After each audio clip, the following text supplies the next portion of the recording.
Hello, my dear friends. You are standing in a field outside the walls of Constantinople. The year is 1453. The air smells of black powder and burning pitch. Your boots sink into mud that was made soft by the blood of soldiers who fell before dawn. You hear the rhythmic thunder of massive cannons in the distance. Each blast shakes the ground beneath your feet. Your ears ring from the noise that has not stopped for 53 days. You look up at walls that have stood for over 1,000 years. They are crumbling now. Dust and stone fragments rain down like grey snow upon the desperate defenders. You see men in strange conical hats rushing forward with ladders and siege equipment. Their battle cries fill the smoky morning air. These are the Janissaries.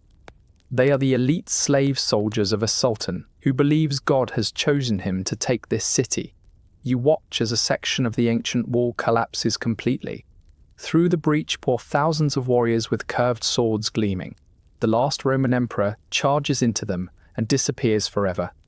An empire that traced its lineage to Augustus Caesar dies in this moment, and a new empire rises to take its place. The Ottoman Empire. You probably think you know this story. You have heard that the Ottomans were simply conquerors who swept in from the steppes and destroyed everything in their path. You may believe they were backwards and barbaric compared to the civilizations they conquered. This is what you were taught. This is also completely wrong. The Ottoman Empire was one of the most sophisticated, tolerant, and administratively advanced states the world had ever seen. At its height, it stretched from the gates of Vienna to the shores of the Persian Gulf. From the mountains of Morocco to the forests of Hungary. It lasted for over 600 years, longer than the Roman Empire, longer than any European dynasty. It shapes the modern world in ways you cannot imagine. And it began with a single man leading 300 horsemen across the Anatolian plains. So, before you get too cozy, take a second to gently tap that new hype button YouTube just added. It really does help little guys like me push through the algorithm. And be sure to like the video and subscribe, but only if you genuinely enjoy this strange little corner of quiet storytelling. Drop a comment with where you're listening from and what time it is for you. It's strangely comforting to know who else is drifting off with us around the world. Now get comfortable, let the day melt away, and we will drift back together into the quiet corners of the past. The story of the Ottoman Empire does not begin with sultans or palaces. It begins in the chaos of a collapsing world. The 13th century was a time of unimaginable violence in the lands we now call Turkey. The Mongol hordes of Genghis Khan's descendants had swept through like a plague. They destroyed cities that had stood for millennia. They killed so many people that some regions would not recover their populations for centuries. The great Seljuk Sultanate that once ruled Anatolia was shattered. In its place emerged dozens of small Turkish principalities. These were called beyliks. They were ruled by ambitious warlords who carved out whatever territory they could hold with their swords. Among these forgotten chieftains was a man named Ertugrul. He led a small tribe of perhaps 400 families. They were refugees fleeing the Mongol destruction in Central Asia. They wandered westward seeking safety and pasture for their herds. Ertugrul found a home in the borderlands between the dying Byzantine Empire and the fragmented Turkish territories. The Byzantine Empire was the eastern continuation of Rome. It had survived the fall of the Western Empire by 1,000 years, but by the 1200s it was a shadow of its former glory. Its borders were shrinking. Its armies were weak. Its people were exhausted by centuries of constant warfare. Ertugrul settled his people in the hills of northwestern Anatolia.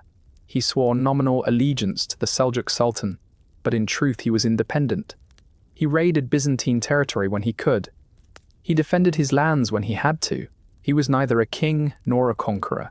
He was simply a survivor. When Ertugrul died around 12D, his small beylik passed to his son. That son's name was Osman. And Osman would change everything. Osman was born sometime around 1258. The exact date is lost to history. Much of his early life is shrouded in legend and myth. Later Ottoman chroniclers would invent elaborate stories about his youth. They claimed he had prophetic dreams and miraculous signs from God.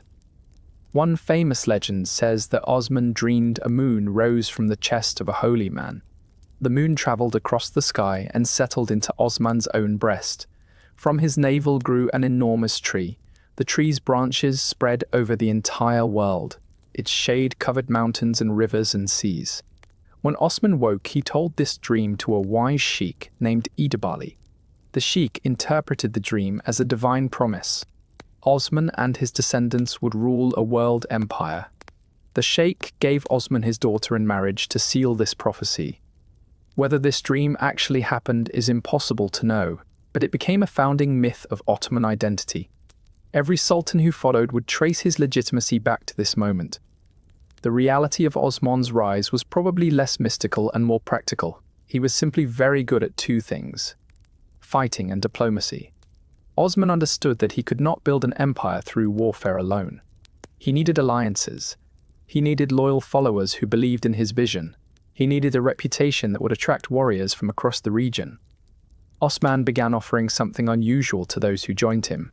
He promised land and wealth regardless of their background. Turkish warriors came to fight under his banner. But so did Greeks who had converted to Islam. So did Persians and Arabs and adventurers from a dozen different peoples. Osman did not care where you came from. He cared only about your loyalty and your skill with a sword. This radical openness would become a defining characteristic of the Ottoman system. It would allow the empire to absorb talent from every corner of the known world. It would make the Ottomans stronger than empires built on narrow tribal or ethnic identities. Osman also cultivated a reputation for justice. The early Ottoman sources describe him as a fair ruler who protected the weak.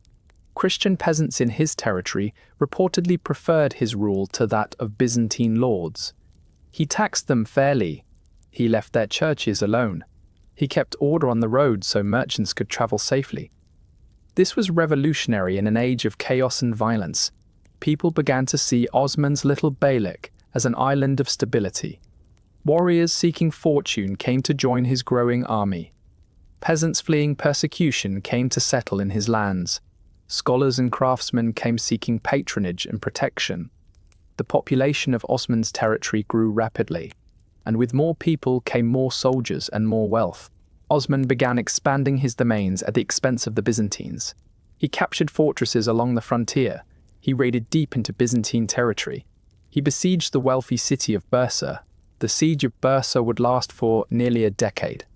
Osman did not have the siege equipment to take such a fortified city by storm. So he simply waited. He blockaded the city and starved it slowly. He cut off its trade routes and isolated it from help. Year after year, the situation inside Bursa grew more desperate. Osman was patient. He knew that time was on his side. The Byzantine Empire was too weak to send a relieving army. The city would fall eventually. And when it did, Osman would have a capital worthy of his ambitions. Osman did not live to see Bursa surrender. He died in 1326, just as the city was finally opening its gates. His son Orhan rode into the city as its new master, but Orhan gave his father credit for the victory. He buried Osman in Bursa with great honors. The tomb would become a sacred site for all future sultans. Every Ottoman ruler would make a pilgrimage to this tomb upon taking the throne. They would gird themselves with the sword of Osman in a ceremony that legitimized their rule. The sword was a symbol of continuity. It connected every sultan back to that first dreamer who built an empire from nothing. Osman left behind more than just a small kingdom. He left behind an idea, the idea that a state could be built on merit rather than blood, the idea that justice and tolerance were better tools than terror and oppression, the idea that expansion should be steady and patient rather than reckless and rapid. These principles would guide his descendants for centuries. They would build the longest-lasting empire in Islamic history. And it would all be traced back to one man with a dream of a tree whose branches covered the world. Orhan inherited his father's kingdom and immediately proved himself a worthy successor to the legacy that was just beginning. Orhan was perhaps 40 years old when he became the second Ottoman ruler. He had spent his entire adult life fighting alongside his father. He knew the borderlands intimately.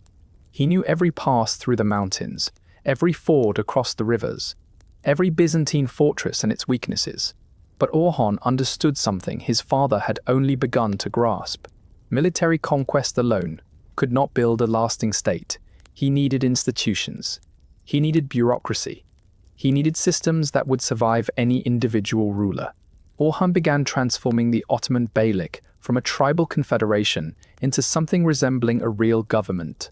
He appointed viziers to handle administration.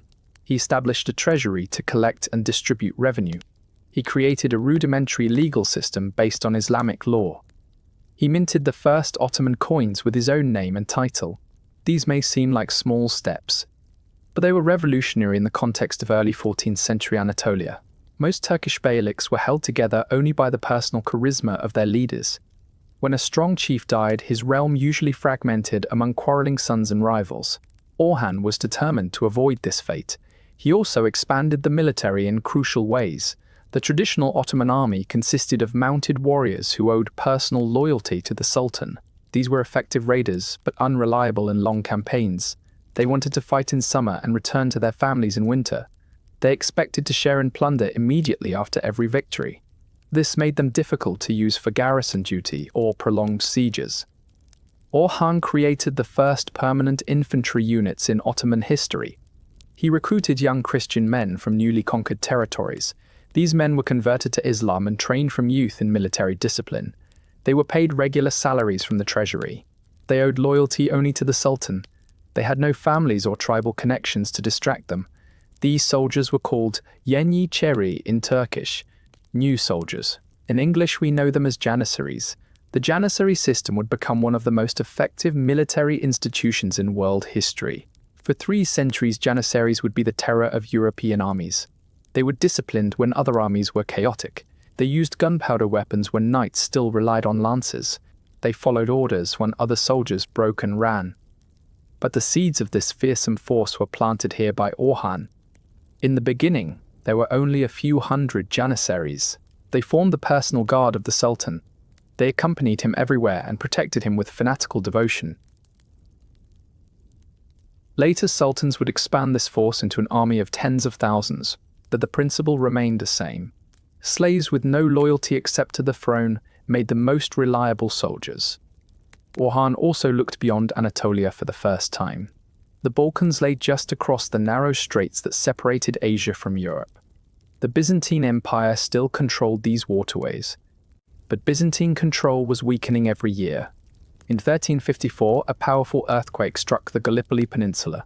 The walls of the fortress of Gallipoli collapsed. The Byzantine garrison fled in terror. Orhan's son Suleiman saw an opportunity. He led a force across the straits and seized the ruined fortress. This was the first Ottoman foothold in Europe. It was a tiny beachhead on a devastated peninsula, but it opened a door that could never be closed again. Ottoman expansion into the Balkans would continue for the next 3 centuries. Suleiman began fortifying Gallipoli and bringing Turkish settlers from Anatolia. He raided into Thrace and tested Byzantine defenses. He was preparing for a full-scale invasion of Europe, but fate intervened. Suleiman died in a hunting accident in 1357. He was thrown from his horse and killed instantly.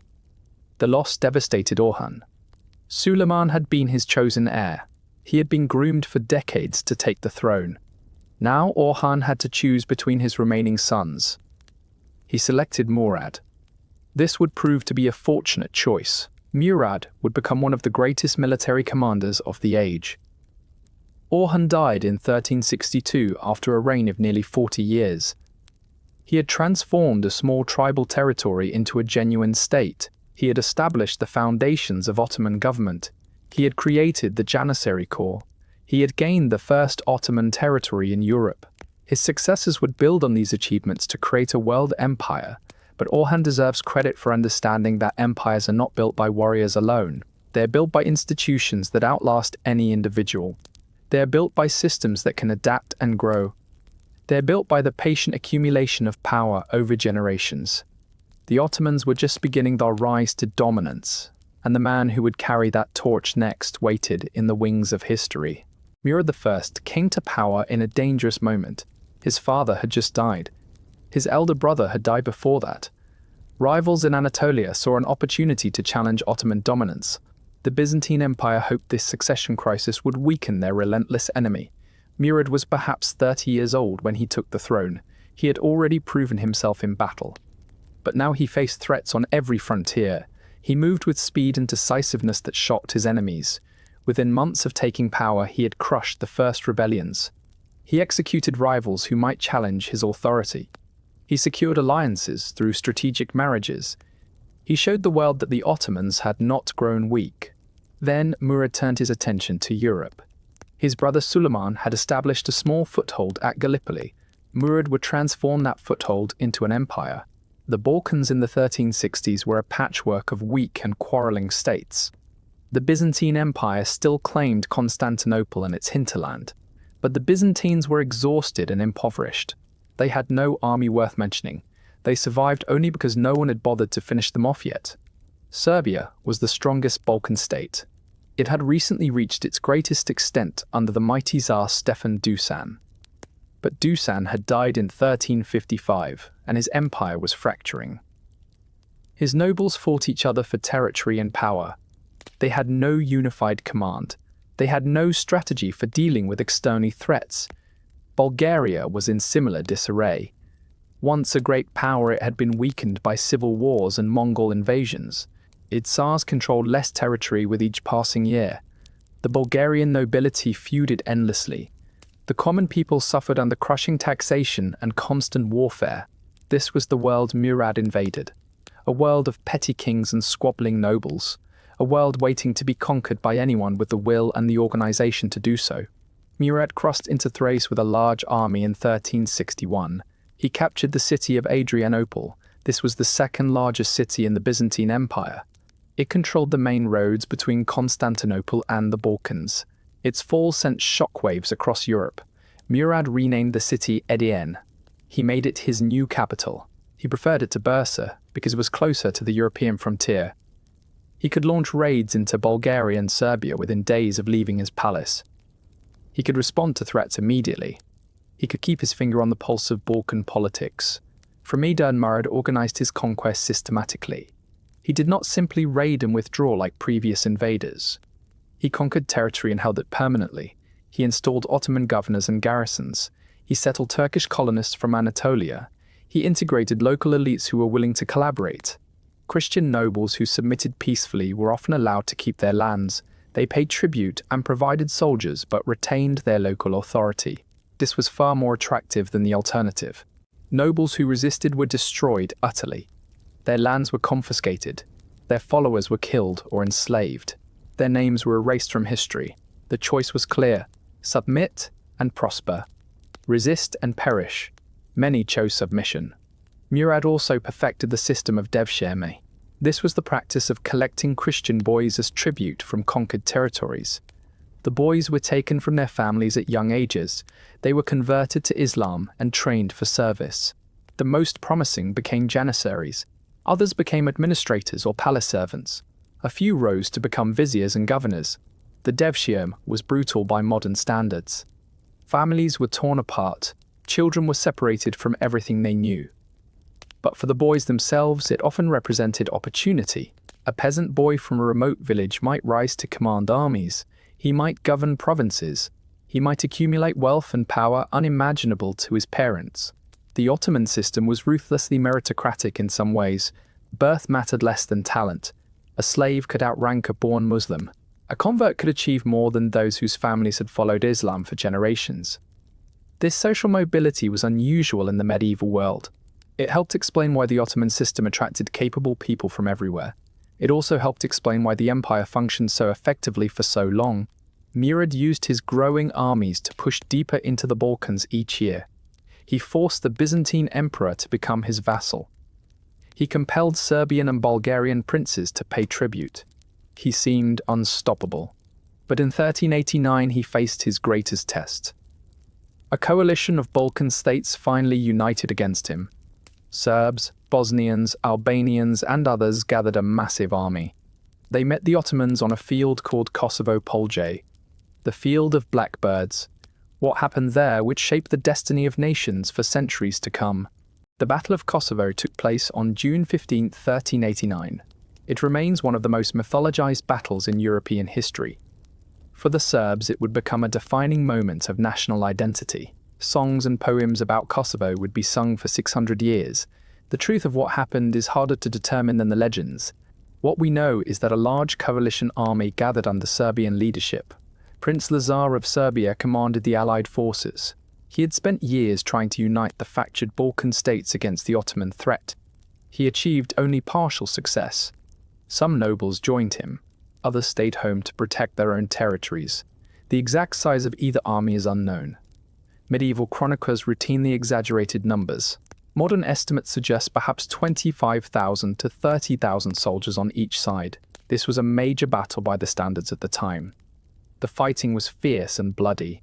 Both sides suffered enormous casualties. At some point during the battle, a Serbian knight named Milos Ovilic approached Sultan Murad. He pretended to defect or surrender. When he got close enough, he drew a hidden blade. He stabbed Murad and killed him. Milos was immediately cut down by the Sultan's guards. But the damage was done. The Ottoman Sultan lay dead in his tent. News of Murad's death threw the Ottoman army into confusion. For a moment, it seemed the battle might be lost. But Murad's son Bayezid took command immediately. He rallied the wavering troops. He led a furious counterattack. The battle turned in Ottoman favor. Prince Lazar was captured. Bayezid ordered him executed on the spot. The Serbian army broke and fled. Thousands were cut down as they ran. Bayezid had won. But his first act as Sultan was not celebration. It was fratricide. Bayezid ordered the execution of his brother Jakub. Jakub had fought bravely in the battle. He had helped secure the victory. But he was a potential rival. In the Ottoman system, there was no room for brothers. Only one son could rule. The others had to die. This practice of fratricide would haunt the Ottoman dynasty for centuries. Every succession brought bloodshed. Brothers were strangled with silk cords, nephews were drowned in baths, infant princes were smothered in their cradles. It was brutal, but it prevented civil wars. A clear succession meant no rivals could challenge the new sultan. The empire remained united while European kingdoms tore themselves apart over disputed inheritances. Bayezid proved to be an even more aggressive conqueror than his father. He earned the nickname Yildirim, Thunderbolt. The name referred to the speed of his military campaigns. He could move armies faster than anyone thought possible. He would strike in Anatolia 1 month and Bulgaria the next. His enemies never knew where he would appear. Bayezid completed the conquest of the Balkans that his father had begun. He absorbed the remaining Bulgarian territories. He reduced Serbian princes to vassals. He pushed to the borders of Hungary. He besieged Constantinople itself. The Byzantine emperor was now completely surrounded. His capital sat on a peninsula with Ottomans on all sides. Only the Great Walls and the Byzantine navy prevented its fall. Bayezid built a fortress on the Asian shore of the Bosphorus. He called it Anadolu Hisari, the Anatolian castle. It allowed him to control traffic through the straits. He could strangle Constantinople's trade whenever he chose. The end of the Byzantine Empire seemed near. Bayezid bragged that he would stable his horses in the altar of the Hagia Sophia. He seemed invincible. He had never lost a battle. His empire stretched from the Danube to the Euphrates. He commanded the largest and best organized army in the region. Nothing could stop him, except perhaps someone even more ruthless. Someone whose empire dwarfed everything Bayezid had built. Someone who was already riding westward with hundreds of thousands of warriors. His name was Timur. In the west, he was called Tamerlane. He was the last great Mongol conqueror, and he was coming for Bayezid with the fury of the steppes behind him as the 15th century began. Timur was born in 1336 near the city of Samarkand in Central Asia. He claimed descent from Genghis Khan through the female line. This gave him legitimacy among the Mongol and Turkic peoples of the steppes. But Timur was not content with legitimacy alone. He wanted an empire to match the great Khans of old. By the 1390s, Timur had conquered an astonishing amount of territory. He ruled Persia, Afghanistan, and Central Asia. He had sacked Delhi and devastated the Indian subcontinent. He had crushed the Golden Horde and burned their capital. He was perhaps 70 years old now. His body was broken by decades of warfare. He walked with a severe limp from old wounds, but his mind remained sharp. His ambition remained boundless. He looked westward and saw Bayezid. He saw a rival who called himself Sultan. He saw someone who dared to challenge his supremacy. This could not be tolerated. The conflict between Timur and Bayezid began with insults. Both rulers wrote letters that dripped with contempt. Bayezid called Timur an upstart and a bandit. Timur questioned Bayezid's ancestry and legitimacy. The letters grew more heated over time. But the real cause of war was simpler. Some Anatolian princes who had been conquered by Bayezid fled to Timur's court. They begged him to restore their lands. Timur saw this as an opportunity. He could pose as a liberator while actually conquering Ottoman territory.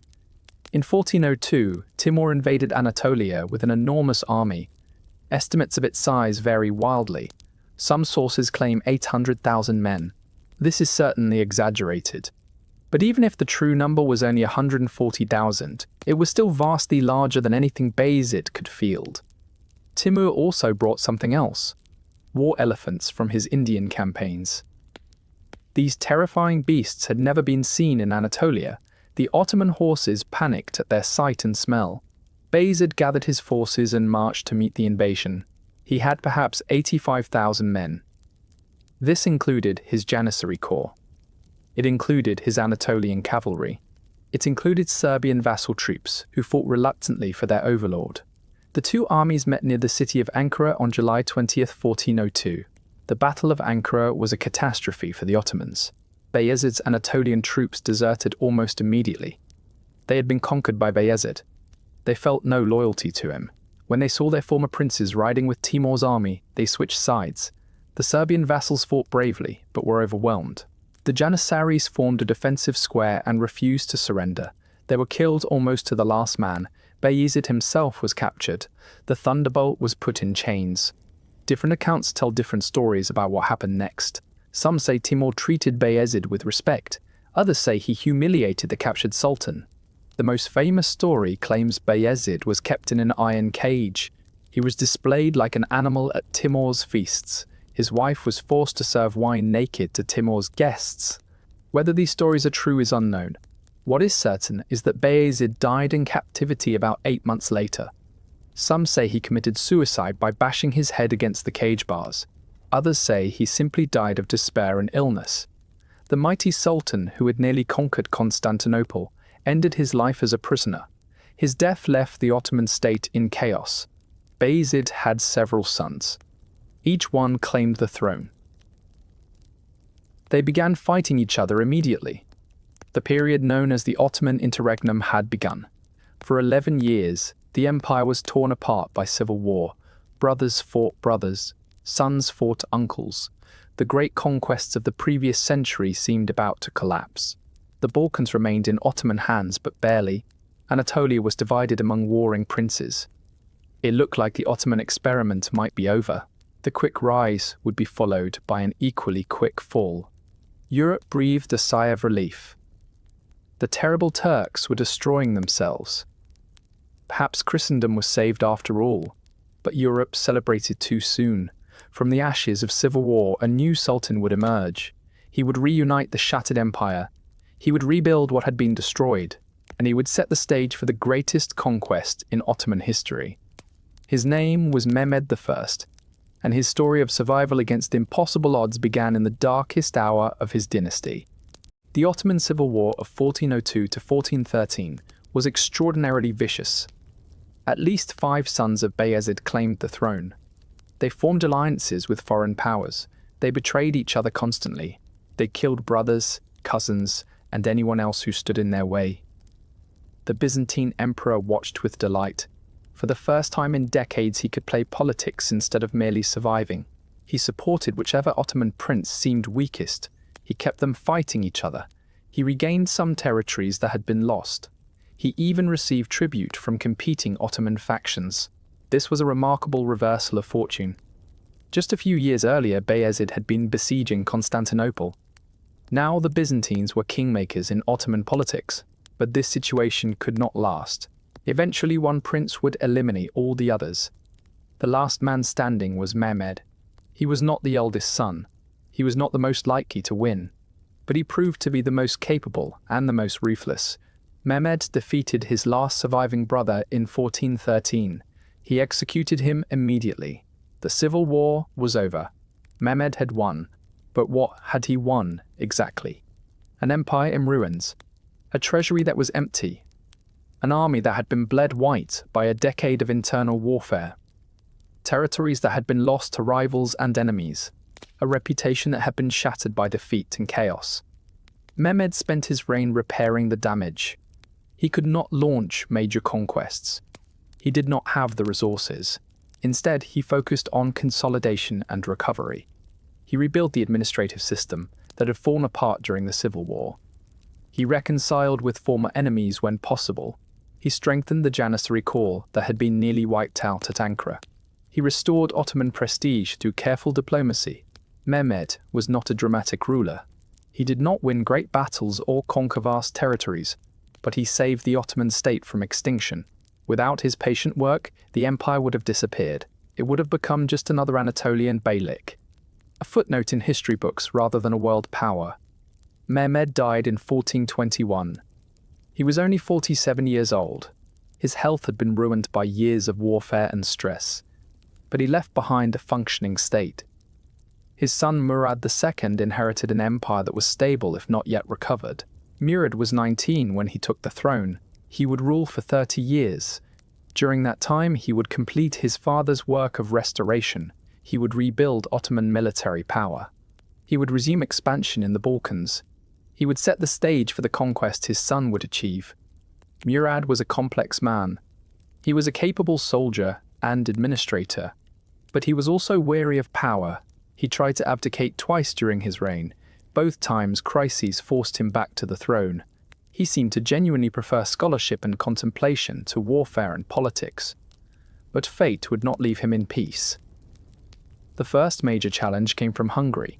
The Hungarian King Sigismund had died in 1437. His successors were determined to push the Ottomans back. They organized a crusade with papal support.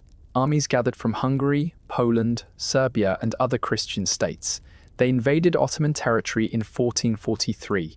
The crusade was initially successful. The Christians won several battles. They advanced deep into the Balkans. Murad was forced to sign a humiliating peace treaty. He ceded territory. He agreed to a 10-year truce. He seemed beaten. Then he did something unexpected. He abdicated in favor of his 12-year-old son, Mehmed.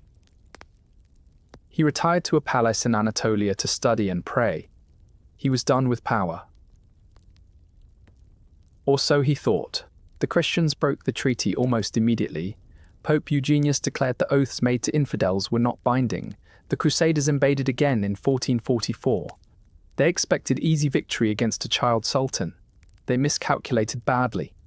The Ottoman government recalled Murad from retirement. He returned to command the army. He met the Crusaders at the town of Varna on the Black Sea coast. The Battle of Varna was a devastating Ottoman victory. The Hungarian and Polish King Vladislav was killed. The Crusader army was annihilated. Murad had proven that Ottoman power was fully restored, but he did not want to remain sultan. He tried to return to retirement. Once again, fate intervened.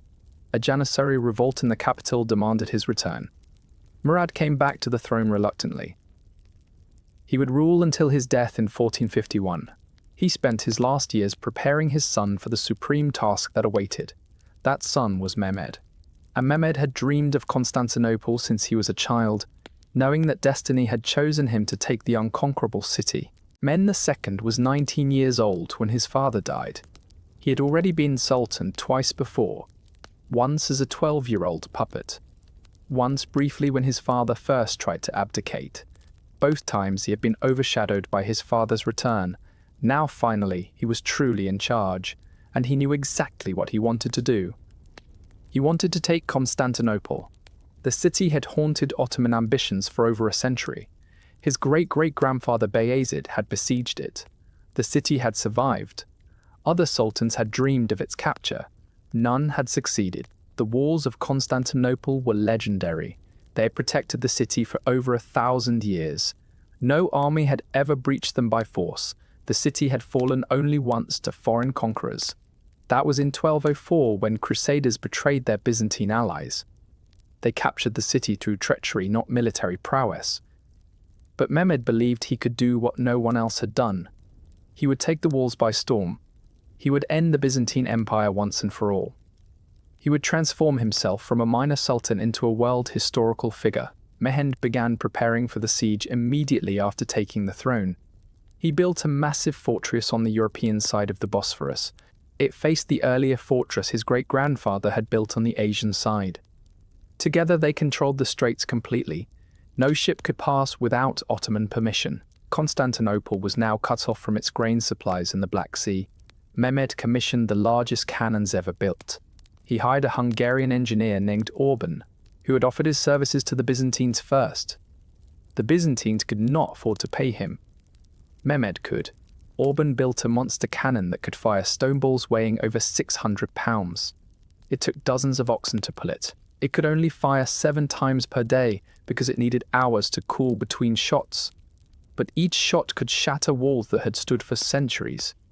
Mehmed gathered an army of perhaps 80,000 men. This included his Janissary elite. It included feudal cavalry from Anatolia and the Balkans. It included irregular troops and volunteers seeking plunder. It included engineers, sappers, and specialists of every kind. Against this host, the Byzantines could muster perhaps 7,000 defenders. The Byzantine Emperor Constantine XI was a brave man. He knew his cause was hopeless. He appealed to Christian Europe for help. Almost none came. The Western powers were exhausted from their own wars. They had no interest in dying for a city they considered heretical. Only a handful of volunteers arrived. Most notable were about 700 Genoese soldiers under a commander named Giovanni Giustiniani. They were professional soldiers. They knew siege warfare. They took command of the most vulnerable sections of the walls. The siege began in April 1453. Mehmed's cannons hammered the walls day after day. The defenders patched the breaches at night. The Ottomans tried mining under the walls. The defenders countermined and collapsed the tunnels. The Ottomans launched assault after assault. Each one was thrown back with heavy losses. For 7 weeks the city held. Mehmed grew frustrated. His advisors urged him to lift the siege.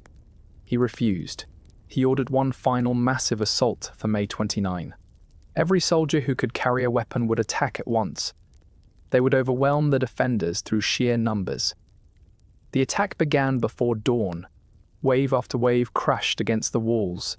The defenders fought with desperate courage. For hours they held. Then Giustiniani was wounded. He left the walls to seek medical treatment. His departure created panic among the defenders.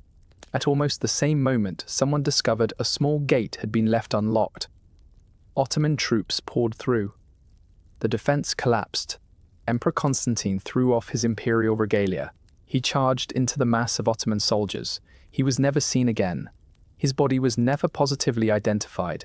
Constantinople had fallen. 1,000 years of Roman continuity ended in a single morning. Mehmed rode into the city at noon. He went directly to the Hagia Sophia. This great church had been the spiritual center of Eastern Christianity for 9 centuries. Mehmed declared it would become a mosque. Workers climbed to the dome and installed a crescent. The Church of Holy Wisdom became Hagia Sophia Camii. Mehmed stood in the nave and is said to have whispered a line of Persian poetry. The spider spins its web in the palace of the Caesars. The owl calls the watch in the towers of Afrasiab. The Roman Empire was finally finished, and Mehmed would forever after be called Fatih, the conqueror, for what he achieved on that blood-soaked morning. The fall of Constantinople sent shockwaves across the Christian world. Church bells rang in mourning from London to Moscow. Preachers declared that God was punishing Christendom for its sins. Artists depicted Mehmed as the Antichrist. Apocalyptic prophecies circulated widely. But Mehmed was not interested in destroying Christian civilization. He was interested in ruling it. He wanted to be more than just an Ottoman sultan. He wanted to be a Roman emperor. He began calling himself Kaiser Eerie, Caesar of Rome. He claimed to be the legitimate successor to the Byzantine emperors. He had taken their capital. He sat on their throne. He ruled their people. Why should he not also claim their title? This was not mere vanity. It was a political statement. Mehmed was announcing that the Ottoman Empire was not just another Islamic state, it was the continuation of Rome itself. He consciously modeled himself on Roman and Byzantine precedents. He commissioned Italian artists to paint his portrait. He collected Greek manuscripts and patronized scholars. He learned to speak multiple languages, including Greek and Latin. He built a new palace complex called Topkapi. It was designed to awe visitors with its grandeur. Its gardens and pavilions rivaled anything in Europe. Its treasury glittered with the wealth of 3 continents. Mehmed also pursued conquests that reinforced his Roman claims. He invaded Serbia and absorbed it into the empire. He conquered Bosnia and most of Albania. He destroyed the Venetian outposts in Greece. He invaded Wallachia and established Ottoman control over what is now Romania. He sent armies deep into Hungary. He sent fleets against Italian coasts. The great commercial cities of Venice and Genoa were terrified. They had dominated Mediterranean trade for centuries. Now the Ottomans threatened their very existence. Mehmed also looked eastward. He conquered the last Greek empire at Trebizond. He subdued the Turkmen tribes of eastern Anatolia. He prepared for war against the great powers of Persia. In 30 years of rule, Mehmed transformed the Ottoman state. He gave it a new capital. He gave it new institutions. He gave it new ambitions. He created the Kanun-Name. This was a comprehensive law code that organized Ottoman governance. It specified the ranks and duties of every official. It regulated taxation and provincial administration. It established rules for the imperial succession. The Kanun-Name supplemented Islamic Sharia law. It dealt with matters the religious law did not address. It gave the empire a legal framework that would last for centuries. Mehmed also reorganized the religious establishment. He appointed a chief religious official called the Sheikh-ul-Islam. This position would oversee the Ottoman religious hierarchy. It would issue rulings on questions of Islamic law. It would legitimate or condemn the actions of sultans. The creation of this office integrated religion into the state structure. It gave the Ottomans a more unified religious establishment than most Islamic states. It would prove both useful and troublesome in centuries to come. Mehmed died in 1481 at the age of 49. He was apparently preparing another major campaign. Some sources say he intended to conquer Italy itself. He wanted to take Rome and unite all the former Roman territories under his rule. Whether this was realistic is debatable, but no one doubted his ambition. He left behind an empire that was already one of the most powerful states in the world. It would grow even stronger under his successors. The century after Mehmed's death is known as the Ottoman Golden Age. It would produce the most famous of all sultans, a man whose reign would define what the Ottoman Empire meant to the world. His name was Suleiman, and the West would call him the Magnificent for the splendor and terror he would bring to their doorstep. Suleiman I came to the throne in 1520. He was 26 years old. He had been preparing for this moment his entire life. Unlike previous successions, there was no bloodshed. Suleiman was the only surviving son of his father Selim. The other sons had died of disease or been executed earlier. Suleiman inherited an empire that had grown dramatically under Selim. His father had conquered Egypt and Syria. He had defeated the Persian Safavid dynasty. He had made the Ottomans masters of the Islamic holy cities. Mecca and Medina were now under Ottoman protection. Jerusalem was under Ottoman rule. The Ottoman Sultan could now claim to be the leader of the entire Sunni Muslim world. This was an enormous responsibility, but it also brought enormous prestige. Suleiman took his religious duties seriously. He saw himself as the defender of Islam. He patronized religious scholarship and institutions. He built mosques across his empire, but he also understood that the Ottoman Empire was more than just an Islamic state. It ruled over Christians, Jews, and diverse Muslim communities. Its strength depended on managing this diversity effectively. Suleiman's long reign of 46 years was marked by constant warfare. In the west, he conquered Belgrade, the key fortress protecting Hungary. He invaded Hungary itself and destroyed its army at the Battle of Mohacs in 1526. The Hungarian King Louis died fleeing the battlefield. Hungary was partitioned. Suleiman installed a puppet ruler in the center of the country. He annexed the southern regions directly. Only a rump kingdom in the west remained independent under Habsburg protection. This brought the Ottomans into direct conflict with the Habsburgs. The Habsburg dynasty ruled Austria, Spain, and much of Germany. They were the most powerful Christian rulers in Europe. Their emperor Charles V claimed to be the defender of Christendom. Now his borders touched Ottoman territory. The struggle between Habsburg and Ottoman would dominate European politics for 2 centuries. Suleiman besieged Vienna itself in 1529. It was the high watermark of Ottoman expansion in Europe. The siege failed. The Ottomans were operating at the extreme end of their supply lines. They had arrived too late in the season. Winter forced them to withdraw before the walls could be breached. But the threat remained. Europe would never feel safe while Suleiman lived. He could return at any time with fresh armies. He could overwhelm the thinly held frontier. He could march into the heart of Germany.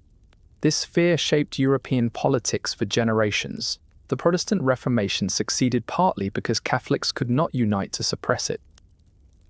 The Habsburgs were too busy fighting the Ottomans. European explorers sought new routes to Asia partly because Ottoman power blocked the old ones. Columbus sailed west because the Ottoman conquest had made the eastern routes dangerous. The Ottoman threat influenced everything. Suleiman also expanded Ottoman naval power dramatically. He appointed a brilliant former pirate named Hereddin Barbarossa as his admiral. Barbarossa built the Ottoman navy into the dominant force in the Mediterranean. He conquered the North African coast from Libya to Algeria.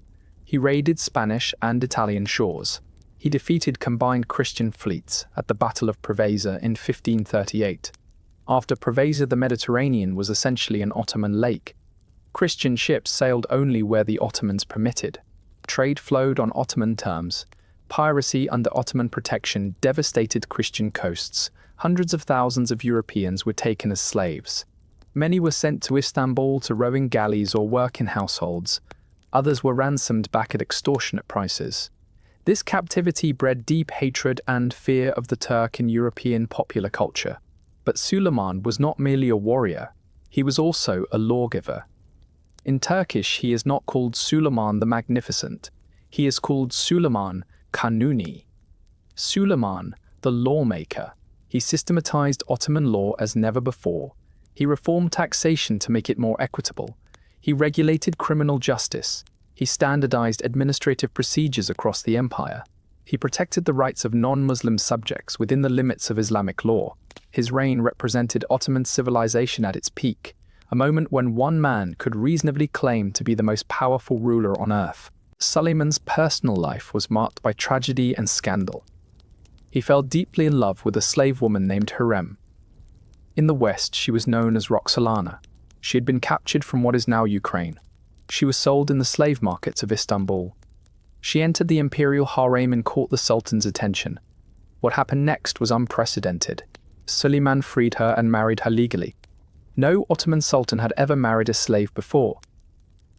They kept concubines but did not elevate them to the status of wife. Hurrem became perhaps the most powerful woman in Ottoman history. She corresponded with foreign rulers. She influenced government appointments. She built charitable foundations across the empire. She was loved by some and hated by many. Traditional elements at court resented her influence. They blamed her for the disasters that followed. Suleiman had an eldest son named Mustafa. Mustafa was not Hurrem's child. He was the son of an earlier concubine. Mustafa was popular. He was capable. He was everything a crown prince should be. The Janissaries loved him. The common people adored him. He seemed destined to become a great sultan. But Hurrem wanted the throne for her own sons. She whispered in Suleiman's ear. She spread rumors that Mustafa was plotting rebellion.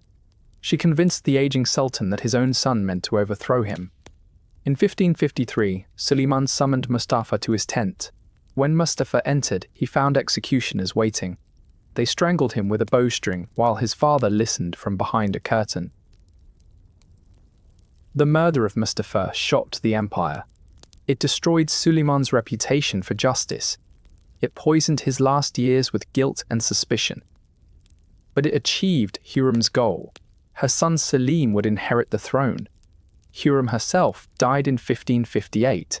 She never saw her son become sultan, but her influence shaped the succession. Selim II became sultan when Suleiman died in 1566. He was the first of what historians call the lesser sultans. He was not a warrior. He was not a builder. He was a drunkard who preferred the pleasures of the harem to the burdens of rule. He earned the nickname Selim, the sot. Under Selim, the real power shifted to his viziers. The Grand Vizier Sokolu Mehmed Pasha ran the government for years. He was a former Christian from Bosnia who had risen through the Devshir system. He was capable and experienced. He kept the empire functioning despite the sultan's neglect. But the precedent was dangerous. If sultans did not rule, then who did? The answer varied. Sometimes viziers dominated. Sometimes the janissaries imposed their will. Sometimes the queen mothers ruled from behind the harem curtains. Sometimes the sultans themselves reasserted control. This instability would characterize Ottoman politics for centuries. The Sultanate of Women emerged as a phenomenon. During the late 16th and early 17th centuries, powerful women controlled the empire. Mothers of young sultans served as regents. They made appointments and decided policy. They negotiated with foreign powers. Some were capable administrators, others were corrupt or foolish. The most famous was Kozum Sultan. She dominated Ottoman politics for decades. She served as regent for 2 of her sons and 1 grandson. She built alliances and crushed rivals. She was eventually strangled by enemies who feared her power. Her death in 1651 marked the end of the Sultanate of Women. But it did not end the instability. The 17th century brought military disasters. The Ottoman army failed to take Vienna a second time in 1683. A coalition of European powers counterattacked. They drove the Ottomans out of Hungary and much of the Balkans. The Treaty of Karlowitz in 1699 forced the Ottomans to cede territory for the first time. It marked the end of Ottoman expansion. From this point forward, the empire would be on the defensive, fighting to preserve what it had rather than reaching for what it might become. The 18th century brought new challenges that the Ottomans struggled to meet. Russia emerged as a major power under Peter the Great. The Russians wanted access to warm water ports. They wanted to control the Black Sea and its straits. They claimed to protect Orthodox Christians under Ottoman rule. This brought them into direct conflict with the Ottomans.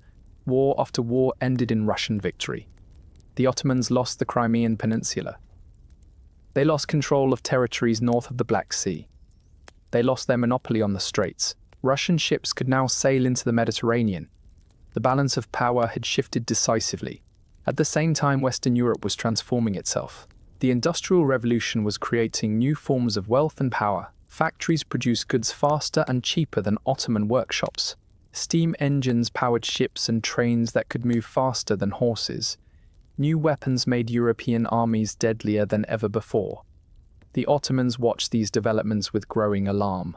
They understood they were falling behind, but they struggled to respond effectively. The traditional Ottoman elite resisted change. The Janissaries had become a hereditary caste. They passed their positions to their sons. They resisted any reform that might threaten their privileges. They had forgotten how to fight. They remembered only how to rebel. The religious establishment was equally conservative. Scholars declared that innovation was forbidden. They resisted importing Western technology or ideas. They saw reform as a threat to Islam itself. Caught between these forces, the sultans often seemed paralyzed. Some tried to modernize and were overthrown. Others avoided reform and watched the empire decline. A few achieved temporary success before being undermined. The most dramatic reform attempt came under Selim III. He came to the throne in 1789, the same year the French Revolution began. Selim understood that the empire needed fundamental change. He created a new Western-style army called the Nizami-Sidid. He hired European instructors to train his soldiers. He built new factories to produce modern weapons. He reorganized provincial administration. The Janissaries saw all this as a threat to their existence. They were right. Selim intended to replace them with his new army. In 1807, the Janissaries revolted. They overthrew Selim and installed a puppet sultan. The next year, Selim was murdered in his palace. His reforms died with him. But the need for reform remained. Selim's cousin Mahmud II eventually came to power. He learned from Selim's failure. He built his power base quietly. He cultivated allies among reformers. He waited for the right moment. In 1826, that moment came. The Janissaries revolted again. But this time Mahmud was ready. He had positioned loyal artillery units around the Janissary barracks. He ordered them to open fire. The barracks were destroyed.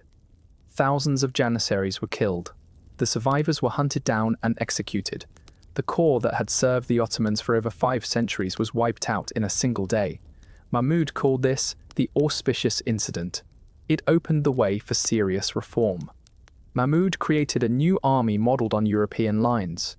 He reformed education and administration. He imposed new dress codes to signal a break with the past. He centralized power in unprecedented ways. These reforms continued under his successors. The Tanzimat era of 1839 to 1876 saw dramatic changes.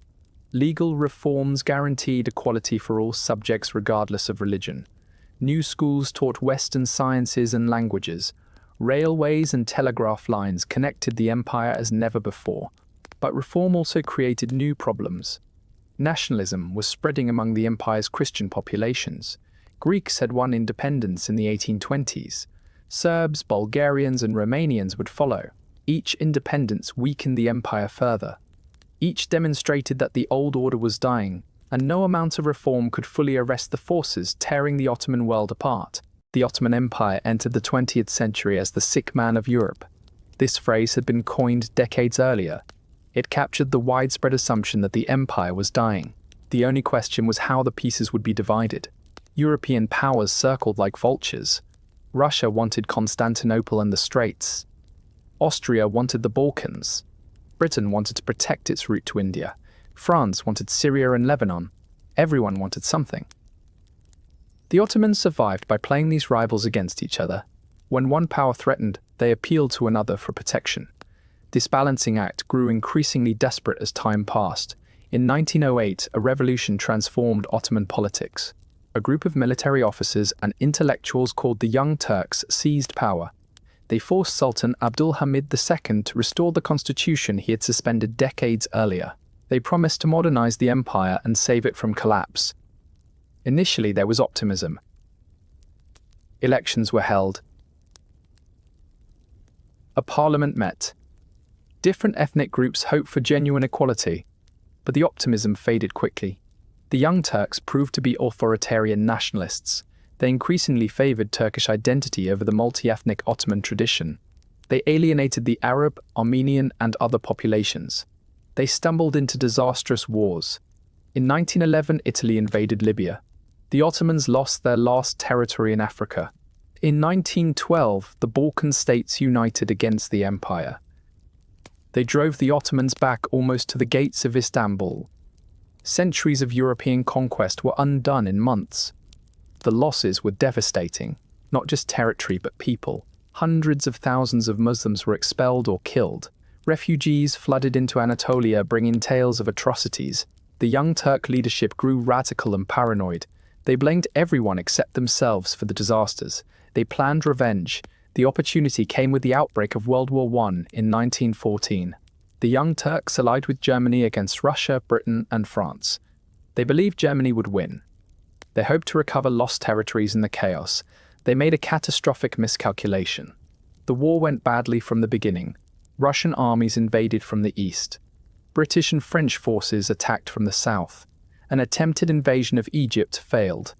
A naval assault on the Dardanelles threatened Istanbul itself. The Gallipoli campaign of 1915 became one of the bloodiest battles of the war. Ottoman troops defended their homeland with suicidal courage. They threw back the Allied invasion at enormous cost. It was a rare victory in a losing war. But the war also brought the empire's greatest crime. In 1915, the Young Turk government ordered the deportation of the Armenian population. The Armenians were Christian. They lived mostly in eastern Anatolia. They were suspected of sympathizing with Russia. The deportations became a genocide. Over 1 million Armenians were killed. They were shot, starved, and driven into deserts to die. Entire communities that had existed for millennia were wiped out. The Armenian genocide remains one of the defining horrors of the 20th century. The Turkish government still disputes its characterization as genocide, but the evidence is overwhelming. Scholars and international bodies recognize what happened. It cast a permanent shadow over the late Ottoman period. By 1918, the empire was collapsing. The Allies occupied Istanbul. The Sultan was reduced to a puppet. Greece invaded Western Anatolia, hoping to create a greater.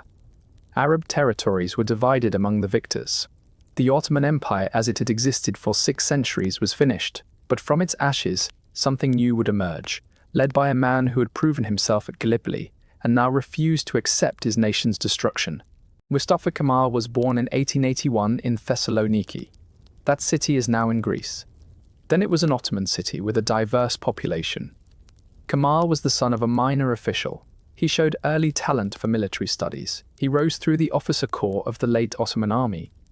He became associated with the Young Turk movement, but he was often at odds with its leadership. He criticized their decisions repeatedly. He was marginalized for his outspokenness. The war changed everything. Kemal commanded the defense at Gallipoli. His leadership was instrumental in the Ottoman victory. He became a national hero. After the war, he refused to accept the Allied occupation. He organized resistance in Anatolia. He gathered soldiers and civilians who rejected the humiliating peace terms. He created a new government in Ankara. This government rejected the authority of the Sultan in Istanbul. It claimed to represent the true Turkish nation. Between 1919 and 1922, Kemal fought what Turks call the War of Independence. He defeated Armenian forces in the east. He pushed back French forces in the south. Most dramatically, he drove the Greek army into the sea at Smyrna. The Greek retreat was accompanied by massive violence. The Christian population of Smyrna was killed or expelled. The city burned for days. Both sides committed atrocities.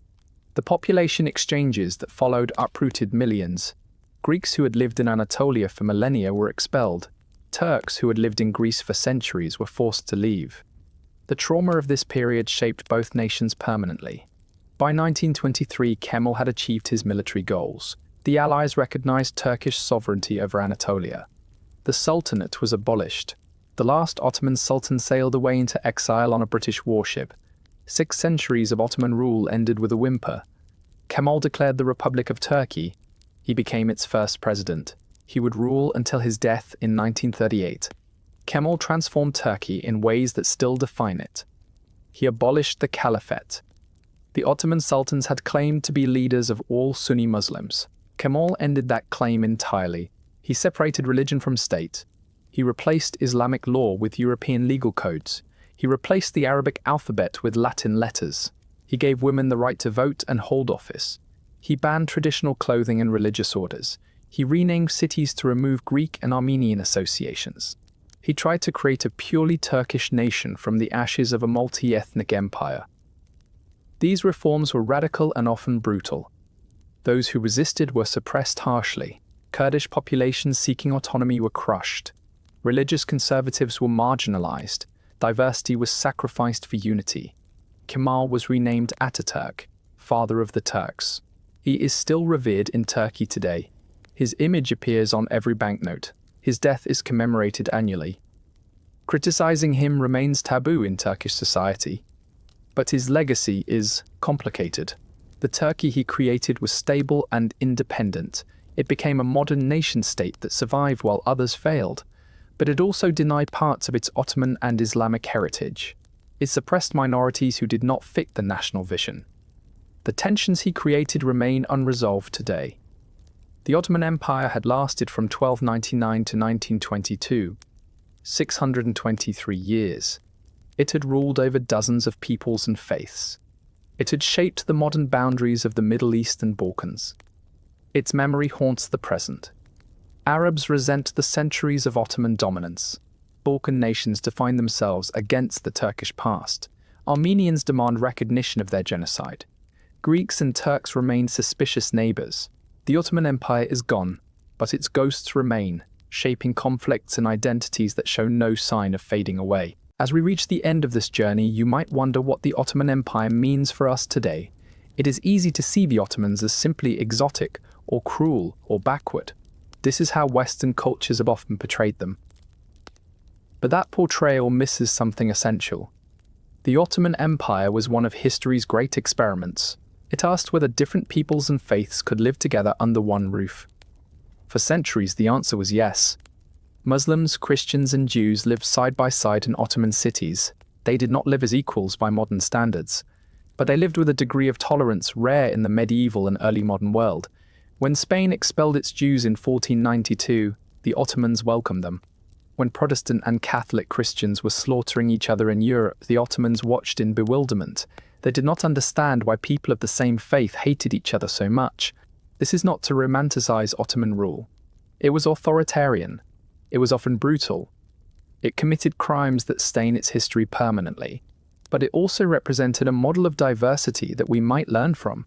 The modern world is filled with multi-ethnic and multi-religious states. They struggle with many of the same problems the Ottomans faced. How do you create unity without crushing difference? How do you maintain order without tyranny? How do you adapt to change without losing your identity? The Ottomans had 6 centuries to work on these questions. Their answers were imperfect but instructive. The empire also reminds us that nothing lasts forever. The Ottomans once seemed invincible. They conquered Constantinople. They besieged Vienna. They dominated 3 continents. No power on earth could match them. And then slowly everything changed. New technologies emerged that the Ottomans could not master. New ideas spread that the old system could not contain. New powers arose that eventually surpassed them. The empire that had seemed eternal joined all the others in the graveyard of history. This should inspire humility in all of us. The powers that seem dominant today will also eventually fall. The empires of our age will be studied someday by future historians. They will wonder how such mighty structures could collapse. They will search for the seeds of decline in the moments of triumph. They will shake their heads at our blindness, just as we shake ours at the Ottomans. History does not repeat itself exactly, but it rhymes. The patterns echo across the centuries, rise and fall, glory and ruin, hope and despair. The Ottomans knew all of these. They built one of the greatest empires in human history. They dreamed of world conquest. They built mosques and palaces that still take our breath away. They created art and literature and law that influenced millions. And in the end, they vanished into the past. Only memory remains. Only stories like this one drifting through the night. Only the quiet voice of history reminding us where we came from, and perhaps warning us where we might go. Rest now, my dear friends. Let the sultans and soldiers fade back into shadow. Let the cannons fall silent. Let Constantinople sleep under its 1,000 names. Tomorrow the world will demand your attention again. But tonight you have walked through 6 centuries of human drama. You have witnessed the rise of empires and the fall of worlds. You have heard the stories that shape the lands where continents meet. And now the Ottoman story is part of you too. Carry it gently. Share it if you wish. And know that somewhere in the quiet corners of the past, these ghosts are grateful to be remembered. Good night. Sleep well. And we will meet again in another story from the shadows of history.